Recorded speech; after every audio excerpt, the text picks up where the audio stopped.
আসসালামু আলাইকুম। ডালিয়া ছবি চ্যানেলে আপনাদের সবাইকে আবারও একবার স্বাগত জানাই। দূরে এবং কাছে যে যেখান থেকে আমার আজকের এই ভিডিওটা দেখছেন, আশা করি সবাই অনেক ভালো আছে। আলহামদুলিল্লাহ, আমিও অনেক ভালো আছি।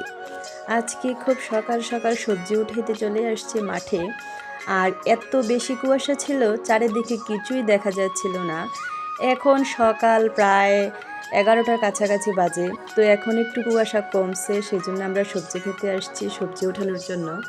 দেখেন মাশাল্লাহ, এখানে অনেক ধরনের শীতকালীন শাকসবজি আছে। অনেকেই কিন্তু শাকসবজি খেতে পছন্দ করেন, আর আমি তো এটা বলে শেষ করা যাবে না আমি কি পরিমাণ পছন্দ করি। এখানে দেখেন অনেক মানুষ তাদের ধান শুকানোর জন্য মাঠে এরকমভাবে খলা বানাইছে। আমরা এখানে এগুলোকে খলা বলি, যে এখানে শীতকালে ধান শুকানো হয়। গরমকালে বেশিরভাগ সময় রৌদ্র বেশি থাকে, আর শীতকালে তো রৌদ্র থাকে না, সেজন্য সবাই মাঠে চলে আসে। আর এখানে দেখেন কি সুন্দর লাল লাল সিম ধরে আছে। এই সিমগুলা কিন্তু মাশাল্লাহ অনেক বেশি পরিমাণে ধরছে। আর দেখেন একে একটা সিমের কত বড় বড় ছড়া। আমি আসছিলাম বাঁধাকপি দেখতে। বাঁধাকপিগুলো মাশাল্লাহ অনেক সুন্দর হয়েছে, কিন্তু এখনও বড় হয় নাই, ছোট ছোট।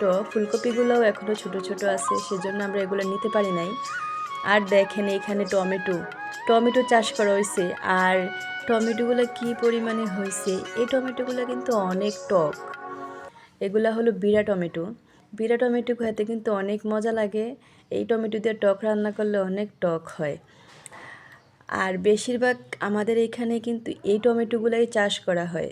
দেখেন মাশাল্লাহ অনেক সুন্দর লাগতেছে, গাছে এগুলো ধরে আছে। তারপরে আমার চোখে পড়লো একটা সরিষা গাছ।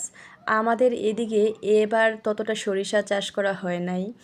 এইখানে আমার হঠাৎ একটা গাছ চোখে পড়ছে, আর এই গাছটা কিন্তু অনেক সুন্দর লাগতেছিল, সেই জন্য আমি আপনাদেরকে এই গাছটা দেখাই দিলাম। আর তারপরে আপনাদেরকে আমি দেখাইতেছি এখানে কাঁচামরিচের গাছগুলা সাইজে কিন্তু অনেক ছোট ছোট। ছোট ছোট হলে কি হয়েছে, এগুলাতে কিন্তু অনেক বেশি পরিমাণে মরিচ ধরে আছে। দেখেন আমি যদি হিসেব করি, পাতা থেকেও বেশি কিন্তু মরিচ এইটাতে ধরে আছে। সবগুলা গাছে কিন্তু একই রকম। আর এগুলো যে দেখতে কি পরিমাণ সুন্দর লাগতেছিল, আপনারা যদি সরাসরি দেখতেন তাহলে বুঝতে পারতেন। আর আমার এই সবজিগুলো দেখতেও যেরকম ভালো লাগে, খেতেও তার থেকে বেশিও ভালো লাগে। আর এগুলা হলো সব কাটা বেগুন, ছোটো ছোটো বেগুন। এগুলো কিন্তু শুটকি দিয়ে রান্না করা যায়, মাছ দিয়েও রান্না করা যায়। তবে এতগুলো সবজিতে আপনাদেরকে দেখাইতেছি, কার কোন সবজিটা খেতে পছন্দ অবশ্যই আমাকে কমেন্টে জানাবেন। আমার হাতে যে শাক দেখতে পাচ্ছেন, এগুলো হলো বতুয়া শাক। বতুয়া শাকের ভর্তা কে খাইছেন না? যারা খাইছেন তাদের কিন্তু স্বাদরা মুখে লেগেই আছে মনে হয়। আমার তো অনেক বেশি পছন্দ এই বতুয়া শাকগুলা। যাই হোক, আজকের ভিডিওটা যদি আপনাদের ভালো লাগে অবশ্যই আমার চ্যানেলটাকে সাবস্ক্রাইব করবে, লাইক কমেন্ট শেয়ার করে আমার পাশে থাকবেন। আর এই সবজিগুলো আপনাদের কেমন লাগলো অবশ্যই কিন্তু আমাকে কমেন্টে জানাবেন।